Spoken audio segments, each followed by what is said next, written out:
a little bit. Anyway, immediately started and they were, locked in. But like I don't like I just learned, I thought it was a good episode for like kind of teaching them like what the holodeck can really do. Oh, definitely. Well, and I was watching as things that stood out to me is I was and Hope they are until near the end, and then it's like, oh my God, it was Janeway the whole time. But there's also a an element of hollow pursuits, that and I'm just assuming that like Dal doesn't really know what like an Earth pirate ship is, but there's probably like a list of pre-programmed programs, and he's like, "What? Oh, ship!" and went in there, and so the fact that he's hanging out in this program trying to, probably work on his captain skills, it's like, oh, that makes a lot of sense that he would be, doing that.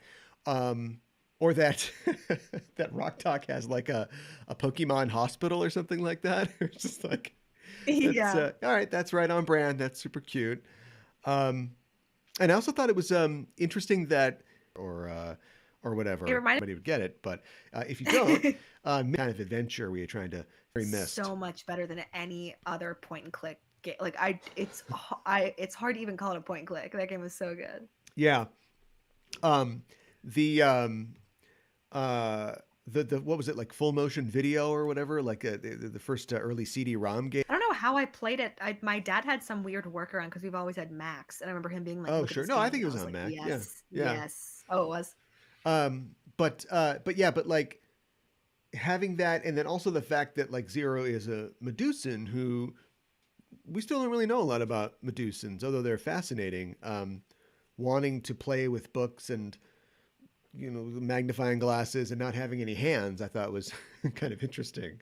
Um, I wonder if I'm sure there's probably plenty of like extended universe book content about what the Medusans are all about, but yeah, it was just interesting to see the kids um, unknowingly kind of express themselves like through their choice of programs.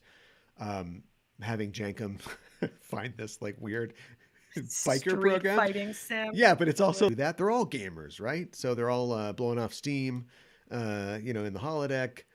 Just make sure those safeties are on. I just would love.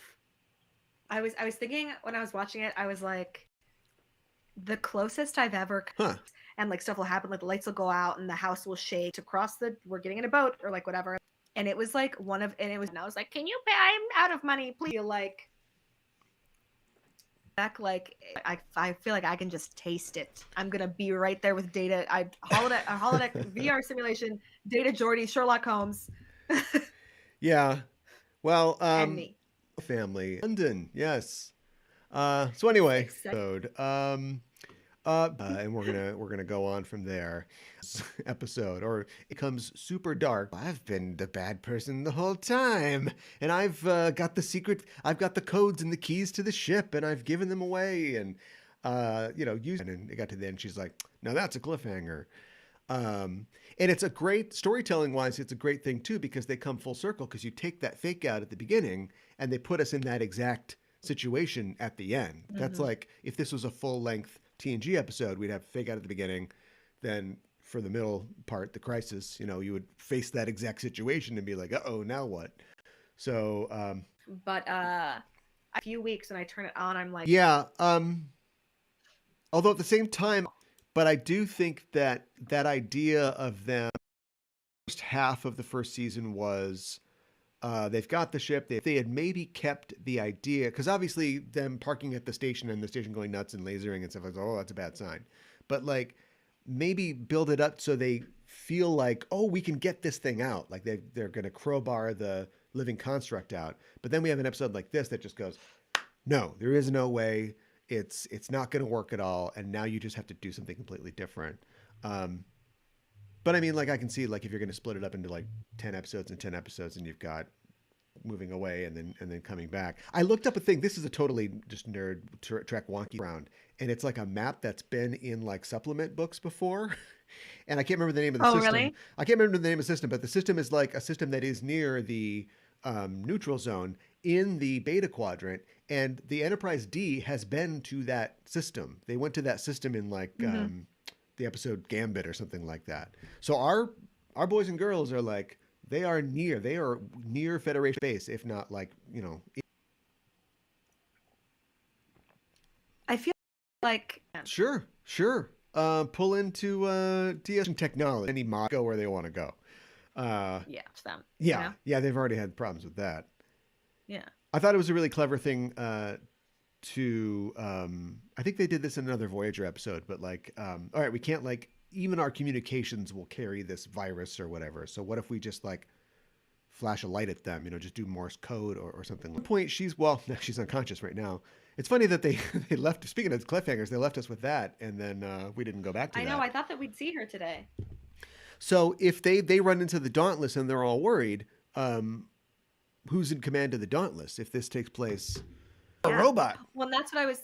A robot. That's what I was thinking when I saw the Dauntless. Like I wasn't. Okay, now we're in the holodeck. Yeah, the Dauntless. Wait, it's not her. Like a clean cut. What do you call it? Bottle episode. Like I thought it was gonna be a one-off. Right. Yeah. And we had this like. You can think we barely talked about the 1940s club that serves all soda pop. It's all soda pop. That these kids are. Yeah, I was wondering if we'd get through the podcast without talking about Murph's karaoke scene. Yeah, that's cute. I don't think Vic's in any danger of losing his job, but yeah, it's cute. No, is the Speakeasy Murph's holodeck simulation? Murph goes in there. Yeah, I don't know. Like I said, I recognized him. I'd have to imagine that maybe it's Is that the implication? Here's a thing. All right, we can get 5 minutes out of this. No problem. Let's go. Do you ever remember Chakotay doing anything in the holodeck other than, his ex-girlfriend like trying to kill him inside of it? Like he never had like a favorite holodeck program, did he? Maybe these are Chakotay's favorite programs. This is his ship formerly. So maybe he likes a 40s club situation. Maybe he wants to do some pirate stuff and likes to solve a little mysteries, in his spare time. I could see Chakotay wanting to do the classic pirate bit. Yeah. I also like the fact that, and hopefully we'll be doing this from now on, but like, it's not like a sweat lodge or something like that. Do you know what I mean? Like it's okay for people of all nationalities and faiths to just enjoy a 40s speakeasy. It doesn't have to be like, I am a mono person, and so it's like, what's it? Akuchi Moya 2. Let's try this one. Like, it's not like that. It's just like, yeah, in my head canon, these are his programs that they're going through.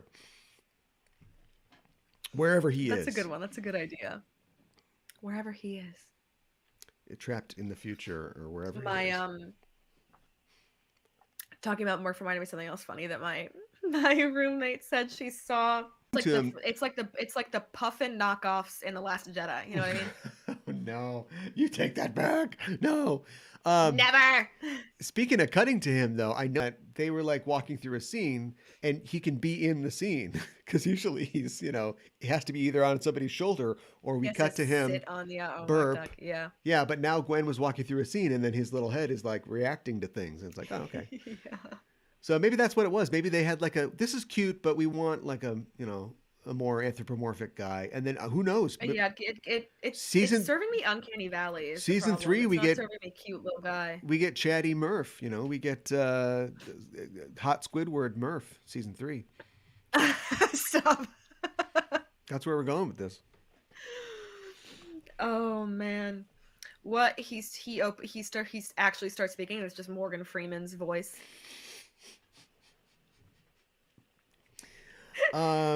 Yes. I can't even think of anything he'd say. Fly me to the moon. Neither, but I know it. Yeah. All right. Well, if that's nothing else that you can think of to say about this episode, doesn't matter. Mind Walk, I don't know. That sounds kind of like maybe some telepathy. Maybe Zero's going to be involved, get inside somebody's head. I don't know. We'll find out. We'll find out next Thursday, in fact, and we'll be at 8 p.m. Central. So join us then. Follow us on Twitter or from the Trek franchise. This year we're talking about the Trek movies, so join us for that. And our most recent episode has dropped. On it, I'm joined for the second part, or just blinding, we get to the truth. Join us as we continue to cover every Star Trek film this year. One left, of course, one left.